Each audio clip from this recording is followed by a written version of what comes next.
in his glory. For he is limitless. What's good, y'all? This is Icon here. We're going over NXT Takeover Portland.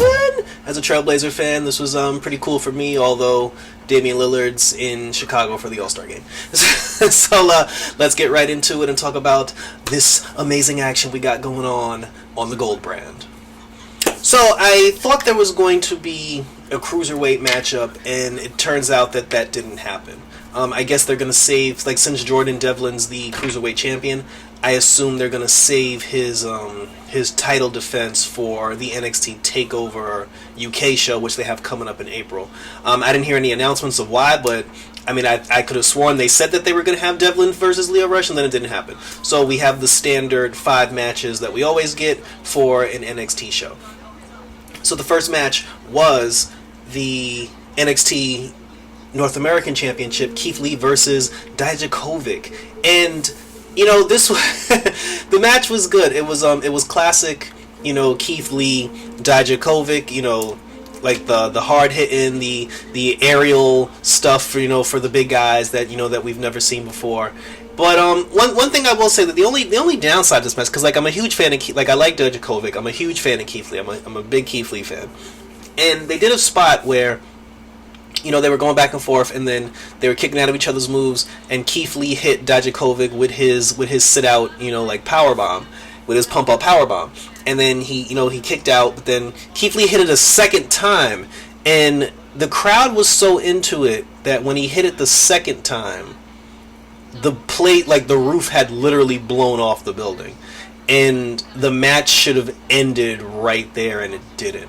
What happened was Dijakovic ended up kicking out again. He did this one spot where Keith Lee was sitting on a chair outside the arena, and Dijakovic did like he basically did a diving swanton bomb off the top rope onto the floor, crashing into Keith Lee in the chair. But once Dijakovic kicked out of that pop-up power bomb, sit up power bomb that Keith Lee does, the crowd kind of died a little bit after that.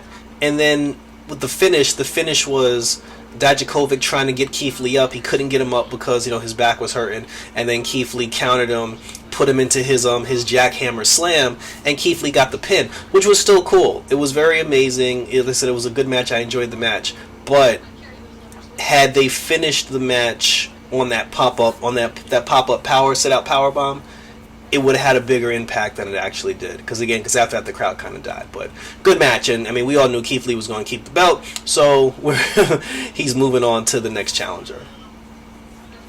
Then we had the street fight between the newly, you know, well, I say the newly sexy because, you know, Dakota Kai changed her entire appearance for me, because she doesn't, you know, I like the new Dakota Kai. I don't like the old Dakota Kai. I like new hot, you know, I wear tight black with my hair out Dakota Kai. But her versus Tegan Nox, and they had a street fight, which was a very good street fight. Both girls went after the knees. You know, you could tell that Tegan Nox kind of flirted with the heel thing a little bit. Like she even, when she caught Dakota with the shiny wizard, and then she put the chain around her fist and she was punching her kneecaps with the chain.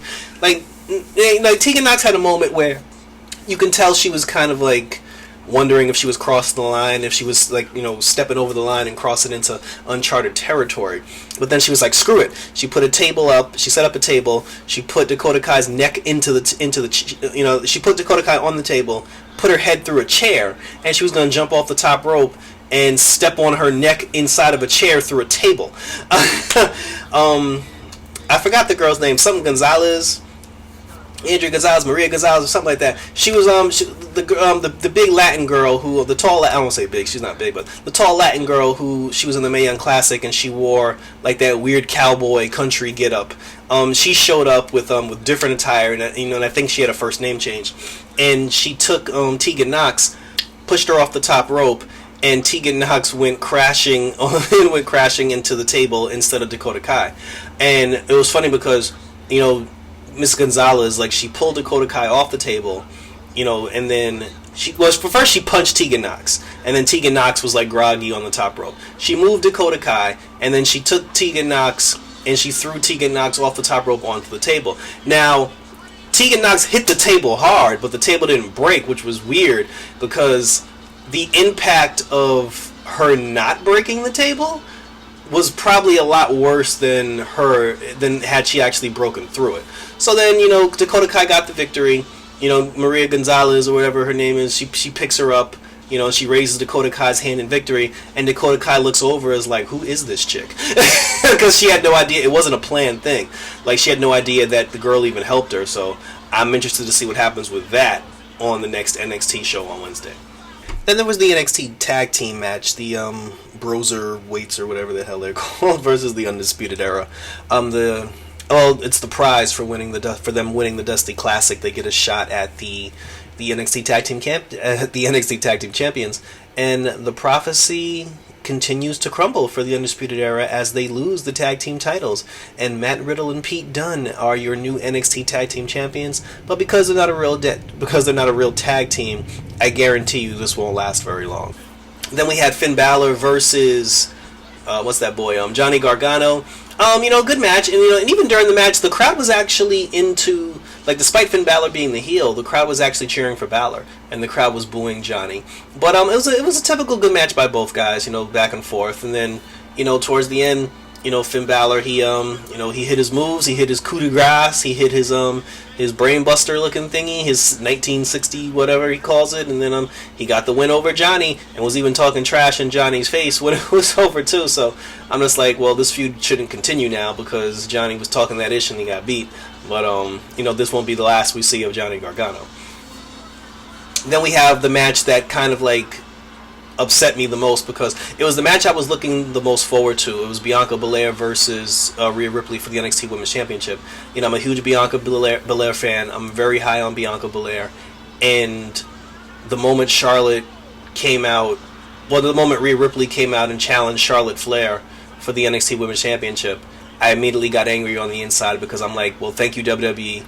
You just told me by having Rhea Ripley and Charlotte Flair in the ring together on Monday Night Raw, you basically just told me that TakeOver Portland is useless and that Bianca's going to do the JOB.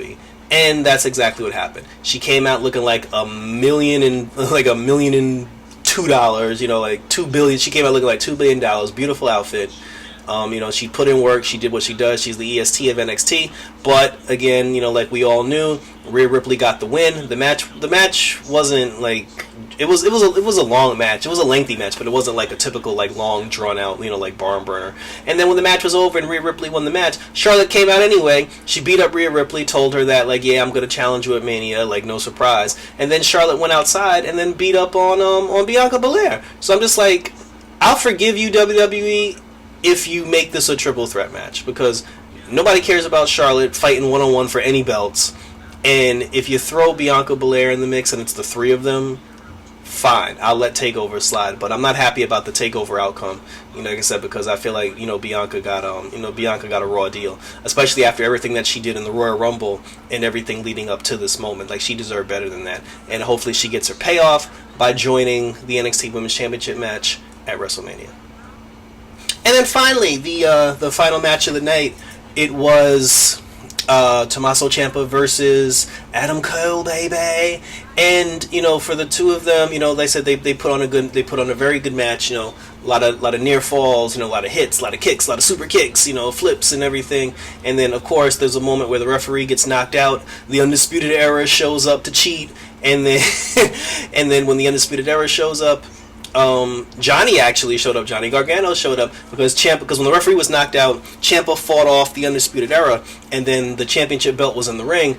Ciampa went for it. Johnny grabbed the belt, and I was just like, at first I was like, is Johnny gonna tell him, don't hit him with the belt, beat him fair and square? But then Johnny took the belt and bust Ciampa over the head with it. So the two of them reversed, because remember, their whole feud started when they were tag team, where Tommaso Ciampa turned on Johnny, and now they fought wars through that, ended up becoming partners again, ended up burying the hatchet, and now Johnny just turned on him. So Johnny Gargano's the heel now, and Tommaso Ciampa is moving away from the NXT heavyweight title, which, if he does that, I hope that spot goes to the Velveteen Dream, because now that the Dream is back, I hope that he beats Roderick Strong, and then he works his way up to fight Adam Cole, and then the Dream is the one that takes the championship away from Adam Cole. But now we have another feud because the Tommaso Ciampa Johnny Gargano feud has started all over again. Only this time it's the reverse. And I'm not going to lie, I am interested. Like, I do want to see what's going to happen. You know, if there's a double turn happening here where Finn Balor is considered a face now, maybe he'll fight Adam Cole first. But like I said, I'd like to see the Dream get that. But, yeah, you know, Adam Cole's still champion, and we'll see what happens on Wednesday. So that was it. That was my review for NXT Takeover Portland. You know, it's a good show. We'll see what happens with Jordan Devlin and Lio Rush with the Cruiserweight Championship. Leave a comment, like, and or subscribe. Check out my other videos for other great content such as wrestling, movies, television, video games, etc. And until next time for NXT, as always, I'm out this bitch!